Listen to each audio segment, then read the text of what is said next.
Hi అండి, welcome to my channel. అందరూ బాగున్నారా? ఈరోజు మనం చేసుకున్న రెసిపీ పేరు గుంత పునుగులు. మా ఊర్లో ఇంకో పేరు కూడా ఉంది దీనికి, పులి బొంగరాలండి. వాటికి కావాల్సిన ఎలా చేయాలో చూసేద్దాం రండి. వీటికి ప్రిపేర్ చేసుకోవడానికి కావాల్సిన ఐటమ్స్: అట్టుపిండి కొంచెం, జీలకర్ర, పెద్ద సైజు ఉల్లిపాయలు, మిర్చిని మీ స్పైసీకి తగ్గట్టు యాడ్ చేసుకోండి, కారం బదులు అన్నమాట. తర్వాత బేకింగ్ సోడా, సాల్ట్ తగినంత, పసుపు తగినంత. అలాగే వీటిలో ఇంకా మిక్స్ కంటికి మనకి ఆరోగ్యంగా ఉండాలంటే మనం కొంచెం కొత్తిమీర, కరివేపాకు కూడా మనం యాడ్ చేసుకోవచ్చు. మొత్తం కలుపుకున్న మిశ్రమాన్ని ఒక బౌల్లో తీసుకొని రెడీగా ఉంచుకుందాం. ఈ పిండి అటు ఇటు కాకుండా కొంచెం టైట్గా, కొంచెం పలుచగా అలా చూసుకొని కలుపుకోండి. ఇప్పుడు స్టవ్ మీద ఒక పాన్ తీసుకుందాం. అదేనండి గుంత పునుగులు వేసే గిన్నె అన్నమాట. దాన్ని తీసుకొని ఒక్కొక్కటిగా అట్లా వేసుకుంటూ వెళ్ళాలి.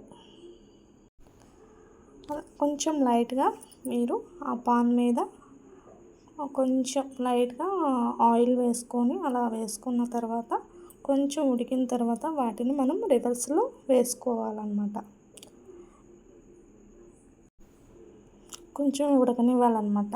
అవి కొంచెం ఉడికితే అవి వస్తాయి, లేదు అంటే అవి రావడం కొంచెం ఇబ్బందిగా ఉంటుంది. అవి కొంచెం ఉడికినాయి అనుకోండి, ఇవి చక్కగా వస్తాయి అన్నమాట. అలా తిప్పినప్పుడు మనకి ఇబ్బంది లేకుండా విడిగా వస్తుంది అన్నమాట. చూసారా అండి, చక్కగా రౌండ్గా ఎలా ఉన్నాయో అలా చక్కగా వస్తున్నాయి.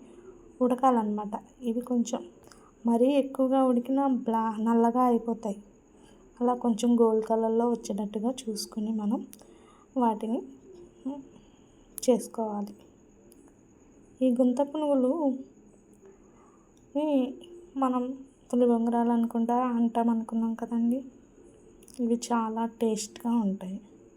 మనం ఎప్పుడైనా ఖాళీగా ఉన్నప్పుడు, లేదు కొంచెం ఏమైనా అట్టుపిండి అటు ఇటుగా మనకి వేస్ట్ కాకుండా ఉంటాయి కదా, వాటిని ఈ విధంగా రెసిపీ చేసుకోవడానికి మనకి యూజ్ అవుతుందన్నమాట. చూసారా చక్కగా చాలా బాగున్నాయి కదా. వీటికి కొంచెం కారం కానీ, లేదు అంటే ఏదన్నా చట్నీ ఉన్నా వాటిని నంచుకొని వేడిగా తింటే దాని రుచే వేరండి. మెత్తగా చక్కగా ఉడికినాయి చూడండి. అవన్నీ బాగున్నాయి, సూపర్గా ఉన్నాయండి. నిజంగా అండి, చాలా టేస్టీగా ఉన్నాయి. వీటిని మీరు కూడా ట్రై చేసి చూడండి. చాలా రుచికరమైన ఈ పులి బొంగరాలు. వీటిని మా ఊరిలో గుంత పునుగులు కూడా అంటారు. నా ఛానల్ని సబ్స్క్రైబ్ చేసి లైక్ చేయండి.